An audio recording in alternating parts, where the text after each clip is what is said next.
Hello student, आज start कर रहे हैं हम लोग कैटालिसिस का next part, next theory adsorption theory. इससे पहले हम लोगों ने एक थ्योरी पढ़ी थी जिसको कीलॉग थ्योरी बोलते थे।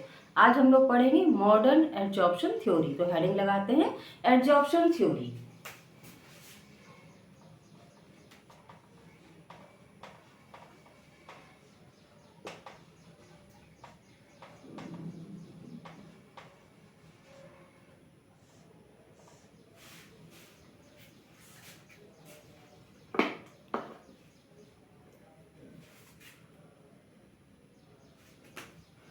कैटालिस्ट की सरफेस पे बहुत सारे पॉइंट होते हैं जो हाईली एक्टिव बोलते हैं, उनको बोलते हैं एक्टिव स्पॉट। तो पहला पॉइंट है एडजॉर्प्शन थ्योरी की पहली बात जिन्होंने बताई वो बताई एक्टिव स्पॉट के बारे में।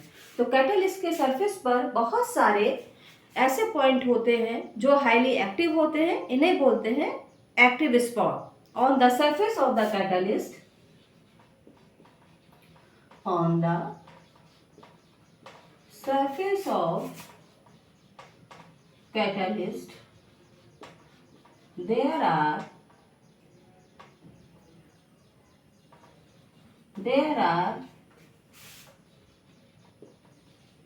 highly active point.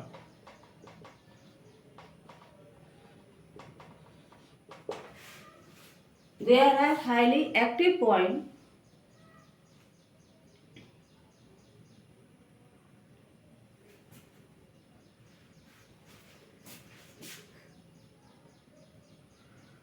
certain highly active spot which are known as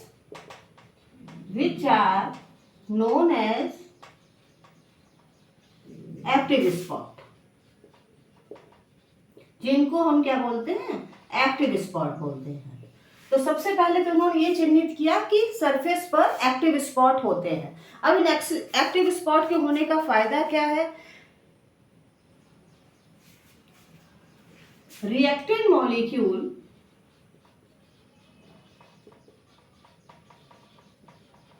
जो रिएक्टेंट का मॉलिक्यूल है, जो रिएक्ट करने के लिए फ्री है, are adsorbed on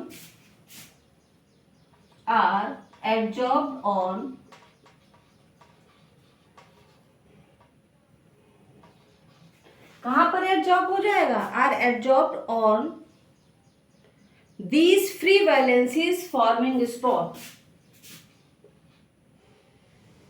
These free valencies forming spot, मतलब जो एक्टिव स्पॉट है वो क्या करता है, फ्री वैलेंसी को वहां पर अवेलेबल रखता है रिएक्टेंट के लिए। Higher is the number of active spot, more will be absorption.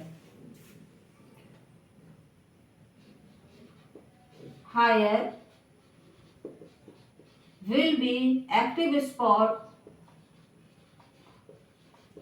more will be absorption। जितना एक्टिव स्पॉट अवेलेबल होगा एब्जॉर्प्शन उतना ही ज्यादा होगा रिएक्टेंट का, राइट? क्योंकि रिएक्टेंट जब एब्जॉर्ब होगा तभी तो प्रोडक्ट बनाएगा।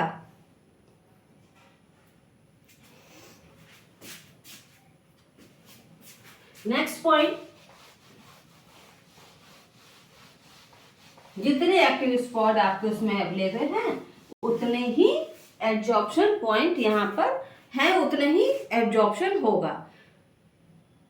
The distorted molecule being under certain become more reactive strain. The distorted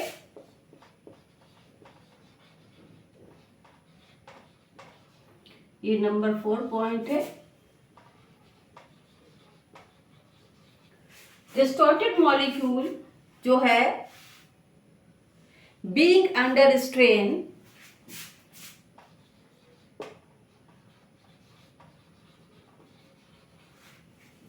ये थ्योरी भी बहुत सक्सेसफुल रही।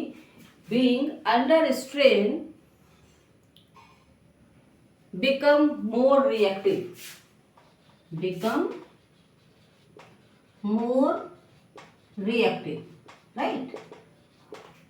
तो जो एडजॉर्ब मॉलिक्यूल हैं वो बहुत ज़्यादा रिएक्टिव हो जाते हैं। दिस मॉलिक्यूल देन, जो ये स्ट्रेन्ड मॉलिक्यूल हैं, दिस मॉलिक्यूल देन रिएक्ट, तब ये मॉलिक्यूल रिएक्ट करेंगे to form new molecule, to form new molecule.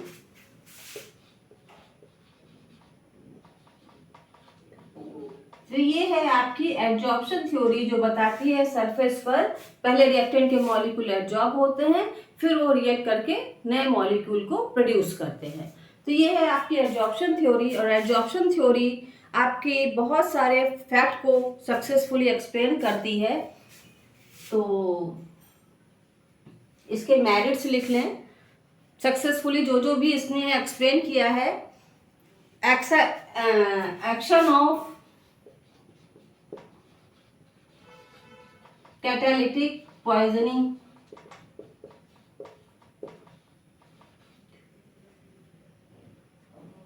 मतलब मेरिट्स लिख देते हैं किस किस चीजों में ये जो है सक्सेस रहा है। पहला तो एक कैटालिटिक पॉइजन क्या होता है इसको बताने में इसने बहुत सक्सेसफुल इस तरह से इसको बताया। एक्शन ऑफ कैटालिटिक प्रमोटर,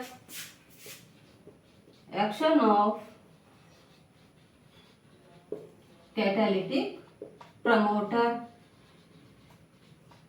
ये भी इसने बहुत अच्छे से एक्सप्लेन किया, ठीक है। Specific action of catalyst, specific action of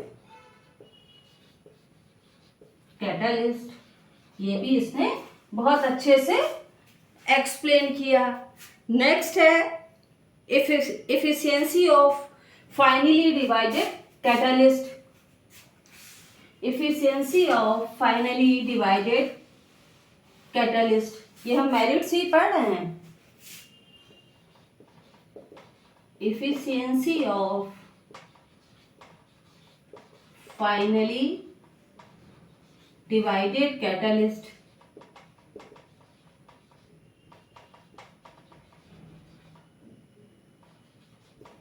number 4। इस तरह से बहुत सारी बातों को एक्सप्लेन करने में सक्सेसफुल रहा है।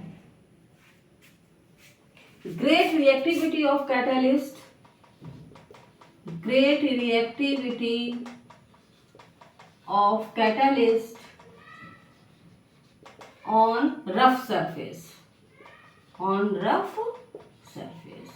तो ये 5 चीजें, 5 बातें जो सक्सेसफुली इसने डिस्क्राइब की अबाउट द कैटालिस्ट। तो ये इसके मेरिट्स हो गए। नेक्स्ट वीडियो में मिलते हैं नेक्स्ट टॉपिक के साथ। आज के लिए इतना ही रखते हैं बेटा।